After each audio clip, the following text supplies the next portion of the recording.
সম্মুখ সমরে কংগ্রেস তৃণমূল। মমতার আপত্তি উপেক্ষা করে প্রণব মুখোপাধ্যায়ের নাম ঘোষণা করলেন Sonia.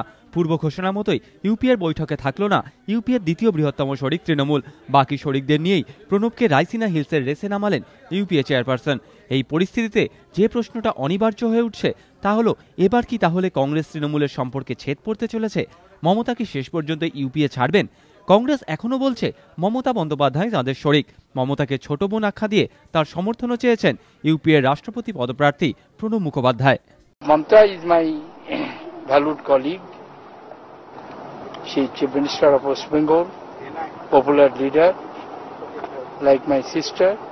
I hope she will extend her support to me. Sir, क्या बेहतर होता कि यूपीए की सहयोगी ममता बनर्जी भी इस मुहिम में शामिल होती, यूपीए की बैठक में होती और वो बंगाल से भी आती है? क्या पार्टी को बेहतर लगता? निश्चित ही बहुत अच्छा होता। और ऐसा नहीं है, एक अंग्रेजी की कहावत है, the best is yet to be. अगर कुछ अच्छा नहीं हुआ है तो आगे हो सकता है।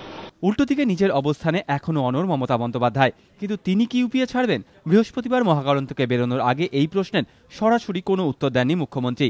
জানিয়েছেন যা বলার শনিবার বলবেন। এরই সঙ্গে রাষ্ট্রপতি নির্বাচন নিয়ে তার বক্তব্য, খেলা এখনো শেষ হয়নি।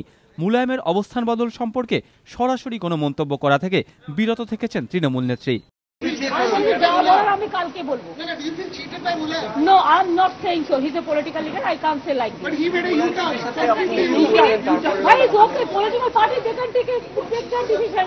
Whatever I'll say later on. I'll say tomorrow. তবে তৃণমূল নেত্রী খেলা শেষ নয় বলে দাবি করলেও তাকে পাল্টা কটাক্ষ করেছেন কংগ্রেস সাংসদ অধীর চৌধুরী। খেলা আর দেখিয়ে লাভ নেই। খেলতে খেলতে দিদি নিজের পাটা ভেঙে ফেলেছেন। মুলায়ম সিং যাদবের উপর ভরসা করে উনি ভেবেছিলেন কংগ্রেসকে টাইট দেবেন, ওনার কথাতেই সব প্রেসিডেন্সিয়াল ক্যান্ডিডেট ঠিক হবে।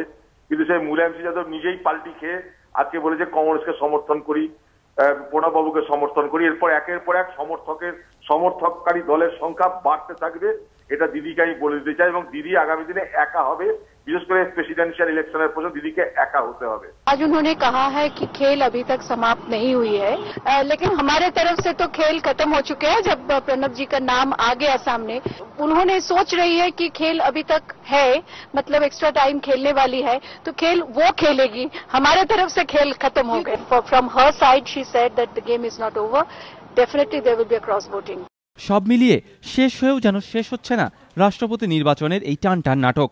মমতা বন্দ্যোপাধ্যায় এবং কংগ্রেসের পরবর্তী পদক্ষেপ কি হয় সেদিকেই এখন নজর রাজনৈতিক মহলের। বিজেন্দ্র সিংহ ও সুমন ঘড়াই, এবিপি আনন্দ।